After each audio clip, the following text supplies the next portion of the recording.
Network Africa. Three Sahel Islamist groups announced a merger.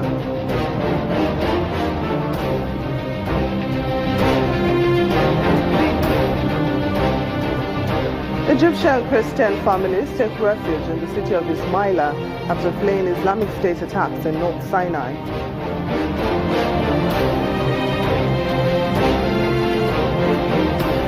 And Zimbabwe seeks $100 million after floods kill 246 people.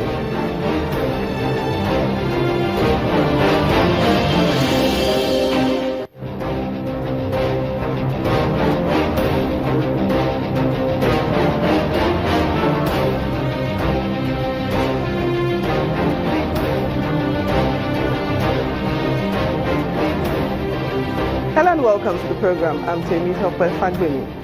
The leader of the Mali-based jihadist group, Sinai, has announced a merger with two other groups linked with Al-Qaeda, the Al-Murabitun and Al-Qaeda in the Islamic Maghreb.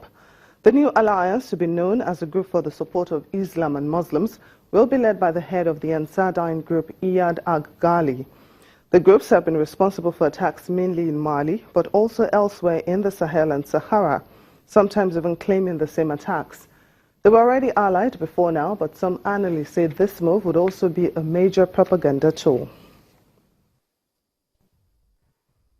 Well, we hope to have more on that story when we are joined by a security expert, Dr. Ona Ekomu. In the meantime, Egyptian Christian families have begun taking refuge in the city of Ismaila after fleeing Islamic State attacks in North Sinai.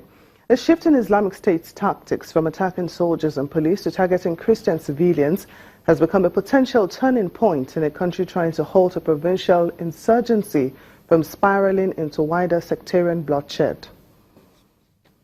State militants began circulating names of Christians who must leave their Egyptian hometown of Arish or die. Munir's father, Adel, a civil servant, brought home a hit list that had his own name as number 2. The first person on the list, shopkeeper Wael Youssef, was killed on January the 30th.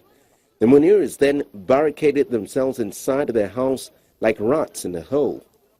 Within a month, 4 more Christians in the town had been shot dead, one beheaded and another burned to death. After the 7th killing, the Munirs finally fled, but their father insisted on staying behind.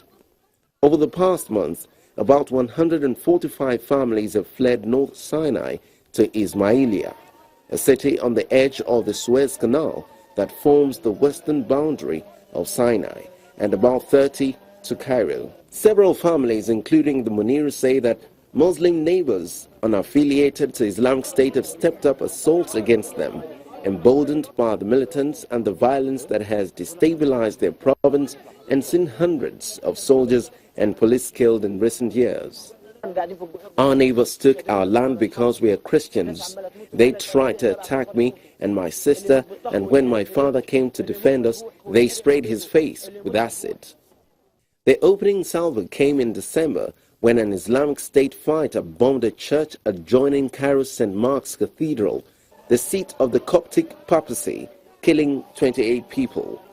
The militants then threatened all Egyptian Christians in a video in February. Well, let's take you back to our top story. The leader of the Mali-based jihadist group, Sinai, has announced a merger with two other groups linked with Al-Qaeda, the Al-Murabitun and Al-Qaeda in the Islamic Maghreb. Now, to get more on that story, we have been joined by a security expert, Dr. Ona Ekomu. Thanks so much for joining us on the program. Thank you very much, Temitope. So, what do you make of this merger announced by Sinai, Al-Murabitun and Al-Qaeda in the Islamic Maghreb?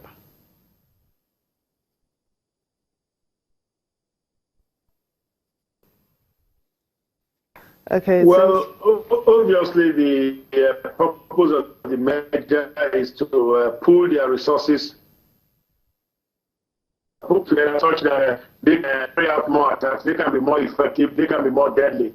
Now, they just borrowed a leaf from what the militants, what the jihadis are doing in Syria, where they are closing ranks and uniting so that they can increase their effectiveness.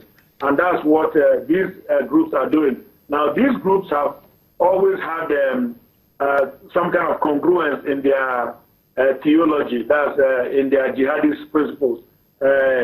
AMB, for example, is led by Mukhtar, and he's a radical, and they are in the same strain as Ansar al-Din. Now, Ansar al-Din used to be with the Tuareg group, the separatist group, but they had more of a jihadist bent. So they broke out of the Tuareg group. And of course, Akim, that's Al-Qaeda in the Islamic Maghreb, that's the old-time Al-Qaeda group. In fact, perhaps if you made the umbrella Al-Qaeda group that grew out of Algeria. So these are very powerful forces that are merging together.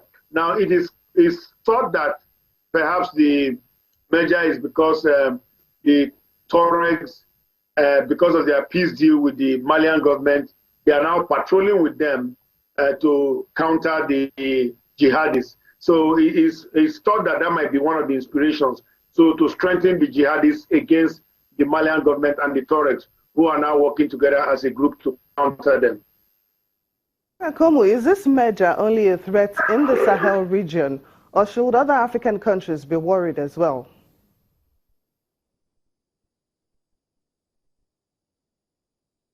Yes, certainly. I think there is plenty of cause for concern for other African regions. Now, in November 2015, we saw an attack on Blue. That was there in Mali. But then we've seen attacks in Ouagadougou, and then we've also seen attacks in the Ivory Coast.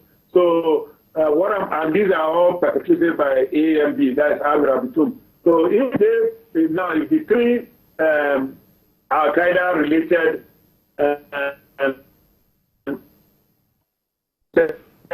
well, it seems we're having issues connecting properly with Dr. Erna Ekomu, but thank you so much for joining us on Network Africa.